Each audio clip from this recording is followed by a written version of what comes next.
Bom dia, quinto ano. Estamos aqui para mais uma dica online. Hoje, de história. E olha, temos assunto. Então vamos lá. Falaremos inicialmente sobre os 132 anos da abolição da escravatura. Hoje, 13 de maio, comemora-se o dia da abolição da escravatura. Então nós vamos tentar entender um pouquinho desse período. Quando os portugueses chegaram aqui no Brasil, eles inicialmente exploraram as nossas riquezas, começando pelo pau-brasil. A mão de obra que eles utilizaram eram os indígenas, mas os índios não se deixaram escravizar. E como eles continuaram explorando as nossas riquezas, as nossas terras, eles precisaram encontrar outro meio. Foi então que, em 1550, a partir de 1550 aproximadamente, começaram a chegar os negros da África. Mas eles não vieram por vontade própria ou porque tinham recebido uma proposta de trabalho aqui no Brasil. Eles eram capturados lá em suas terras e trazidos à força para o Brasil. Vinham em transportes em péssimas condições, chamados navios negreiros. Eram viagens duradouras, alguns até morriam entre esse percurso. E quando chegavam aqui no Brasil, eles eram vendidos como mercadorias aos fazendeiros. Era como se ele se tornasse propriedade daquele fazendeiro. E nas fazendas, eles tinham assim horas de trabalho exaustivas. E mesmo depois de todo um dia cansados de trabalho, não tinham assim uma moradia que se podia dizer digna. Eles moravam em alojamentos chamados senzalas, que eram galpões mal iluminados, mal ventilados, dormiam aglomerados, uns próximos aos outros. Então daí a gente pode entender o quanto sofrida foi a vida do negro escravo aqui no Brasil. E esse período, ele não durou pouco tempo. Nós estamos falando de 1550 a 1888. São mais de 300 anos de escravidão. Até que chega um período, por volta de 1850, que começam a surgir leis que são favoráveis à abolição da escravatura, não à abolição definitiva. São feitas leis na tentativa de ir minimizando essa escravidão. A primeira delas foi Eusébio de Queiroz. Ela proibia o tráfico negreiro para o Brasil. Eles acreditavam que, se não houvesse mais a entrada de outros escravos, os que estariam aqui continuariam sendo escravos, mas que iria aos poucos diminuindo.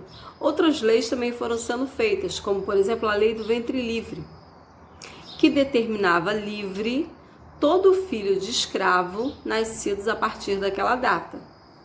Aí você imagina quão triste não era, né? Um filho de escravo que nasceu, digamos assim, um dia antes dessa lei ser aprovada. Por um dia, um único dia, ele não foi um escravo livre. Continuando a essas leis, nós tivemos também a lei do sexagenário, que, como o próprio nome já diz, sexagenário lembra aí o número 60, né? Alguns historiadores dizem que os escravos, a partir dos 60, outros historiadores dizem que a partir dos 65 anos, já eram livres, ou seja, um escravo que tinha essa idade já não precisaria mais trabalhar. Até que, em 1888, a princesa Isabel, filha do imperador Dom Pedro II, assina a Lei Áurea, que vai abolir definitivamente a escravidão no Brasil. Mas a história ela não é assim tão bonitinha, né? E aí esses negros que moravam em fazendas, tinham lá o seu alojamento, moravam nas suas senzalas, eram péssimas condições? Eram, mas eram onde eles moravam. E agora que eles já não precisariam mais trabalhar para o dono da fazenda?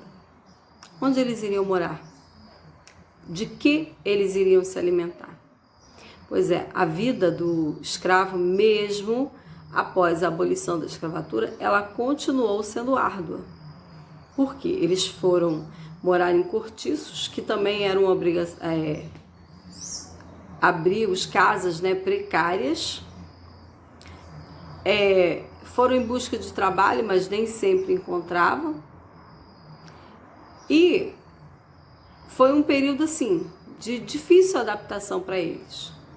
Hoje, atualmente, os negros eles têm seus direitos garantidos na sociedade, mas nem sempre foi assim. Mas agora vamos mudar de assunto. Vamos dar um salto na história. Sair lá de 1888 e irmos para 1937. Começaremos hoje a falar sobre Estado Novo. Quando eu falo de Estado Novo, eu lembro de Getúlio Vargas. Isso aí. Nós estamos estudando a Era Vargas, que começou lá em 1930 e perdurou até 1945. Nós já estamos quase chegando no finalzinho da Era Vargas, né? De 37 para 45, falta pouco. Mas nós não encerraremos hoje esse assunto. Falaremos sobre algumas características do Estado Novo, mas o fim mesmo desse assunto só na próxima semana. Então vamos lá. O Estado Novo ele se inicia em 1937. Getúlio Vargas, ele queria o poder centralizado, ele queria o poder só para ele. E assim como é hoje, naquela época o presidente ele não governava sozinho. Hoje também o presidente ele precisa da aprovação ou não de pessoas que estão ali no seu governo. Só que Getúlio Vargas não queria isso, ele queria apenas que ele mandasse. Então, quando se inicia o Estado Novo, ele fecha o Congresso Nacional, acaba com os partidos políticos, não se tem mais deputados e senadores, então o poder fica centralizado na mão dele. E esse governo dele, ele começa a fazer um governo ditatorial, onde só ele determina. Inclusive, é criado o DIP, que é o Departamento de Imprensa, que faz propagandas políticas favoráveis ao governo. Naquela época, você não podia dizer tudo o que pensava a respeito da política. Não podia. Inclusive, as pessoas que expressavam a sua opinião política, se fosse contrária ao governo, elas poderiam ser presas, algumas torturadas. Então não é como é hoje que você pode dizer o que você pensa a respeito da política. Inclusive, em 1938, para fortalecer essa propaganda do governo, é criado um programa chamado A Hora do Brasil, que hoje não é mais Hora do Brasil, é Voz do Brasil, mas continua ainda existindo. É um programa que é exibido todos os dias, em todas as rádios. Não adianta você falar assim, eu vou trocar dessa rádio para aquela.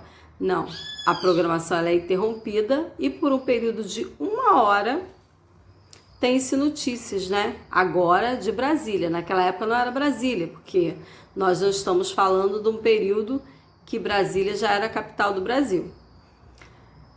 Na época de Getúlio Vargas, a capital do Brasil era Rio de Janeiro. Então, o que acontecia? As famílias se reuniam em torno do rádio. O rádio era um meio de comunicação muito popular naquela época.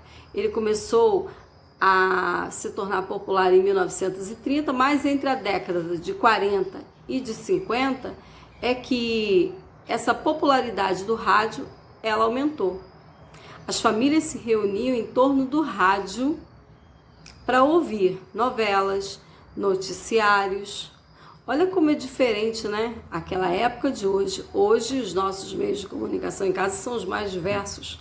As televisões são coloridas, temos mais de um aparelho numa mesma casa. Naquela época não. Pense, toda uma família em torno de um rádio. E tinha a hora certinha, não era a hora que você quisesse, como hoje, né? A gente levanta, liga a televisão, desliga a hora que quer. Não. Naquela época tinha a hora certinha para esse tipo de programa em família.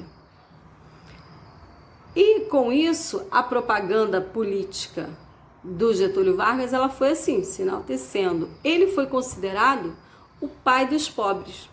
Isso por quê? Ele defendia uma linha de governo que governava em favor dos trabalhadores. Tanto que em 1943 foi criada a CLT, que significa Consolidação das Leis Trabalhistas. É como se fosse uma Constituição do Trabalhador. E ela existe até hoje. Existe e determina leis do trabalhador, como, por exemplo, férias remuneradas, 13º, salário mínimo, a redução da jornada de trabalho. Tudo isso foi criado lá no governo de Getúlio Vargas. Então, pelo menos no início, ele tem o apoio dos trabalhadores, mas nem sempre isso vai perdurar. Porque lá por volta de 1942, a população ela começa a ficar descontente. É quando se vai tendo início ao pensamento do fim do Estado Novo. Mas isso é assunto para a nossa próxima aula na semana que vem. Hoje nós temos atividades na apostila. Eu preparei essa atividade aqui. Ela é uma atividade voltada para a abolição da escravatura. E nós temos atividade no livro, da página 54 a 59, referente ao Estado Novo. Temos, segundo a apostila, atividades na plataforma, mas eu vou mudar esse nosso cronograma e vou explicar a vocês lá no grupo o porquê da mudança. Revisem a matéria, busquem outras fontes de informação dessa história que eu acabei de passar para vocês. Comentem com a família de vocês se eles já ouviram falar dessa época do Estado Novo, né? Que conhecimento que eles têm. Faça-se um debate, né, sobre o ouvir o rádio em vez de ter todos esses meios de comunicação que nós temos favoráveis hoje. Estudem, não deixem de revisar a matéria. E nos vemos na nossa próxima dica online.